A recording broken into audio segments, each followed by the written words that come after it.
Cambridge 19, Test 1, Part 4. First, you have some time to look at questions 31 to 40.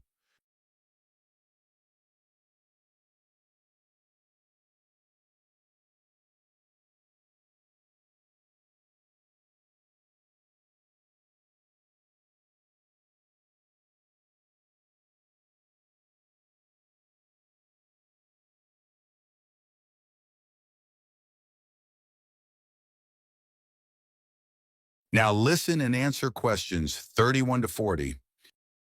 For my presentation today, I'm going to talk about the Sade Fields in the northwest of Ireland, one of the largest Neolithic sites in the world.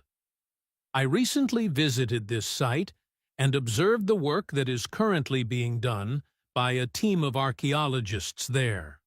The site was first discovered in the 1930s by a local teacher, Patrick Caulfield. He noticed that when local people were digging in the bog, they were constantly hitting against what seemed to be rows of stones. He realized that these must be walls, and that they must be thousands of years old for them to predate the bog, which subsequently grew over them. He wrote to the National Museum in Dublin to ask them to investigate, but no one took him seriously. It wasn't until 40 years later, when Patrick Caulfield's son Seamus, who had become an archaeologist by then, began to explore further. He inserted iron probes into the bog to map the formation of the stones, a traditional method which local people had always used for finding fuel buried in the bog for thousands of years.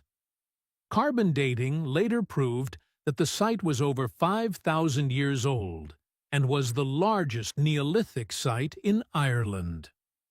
Thanks to the bog which covers the area, the remains of the settlement at Sade Fields, which is over 5,000 years old, are extremely well preserved. A bog is 90% water. Its soil is so saturated that when the grasses and heathers that grow on its surface die, they don't fully decay, but accumulate in layers. Objects remain so well preserved in these conditions because of the acidity of the peat and the deficiency of oxygen. At least 175 days of rain a year are required for this to happen. This part of Ireland gets an average of 225 days.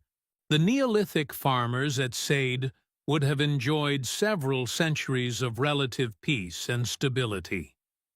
Neolithic farmers generally lived in larger communities than their predecessors, with a number of houses built around a community building.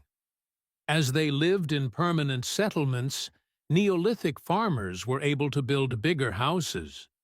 These weren't round, as people often assume, but rectangular with a small hole in the roof that allowed smoke to escape.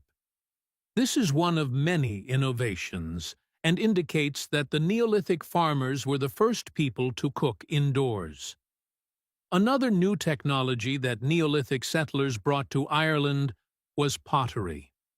Fragments of Neolithic pots have been found in Sade and elsewhere in Ireland. The pots were used for many things, as well as for storing food. Pots were filled with a small amount of fat, and when this was set alight, they served as lamps. It's thought that the Sade Fields were mainly used as paddocks for animals to graze in. Evidence from the Sade Fields suggests that each plot of land was of a suitable size to sustain an extended family. They may have used a system of rotational grazing in order to prevent overgrazing and to allow for plant recovery and regrowth. This must have been a year-round activity, as no structures have been found, which would have been used to shelter animals in the winter.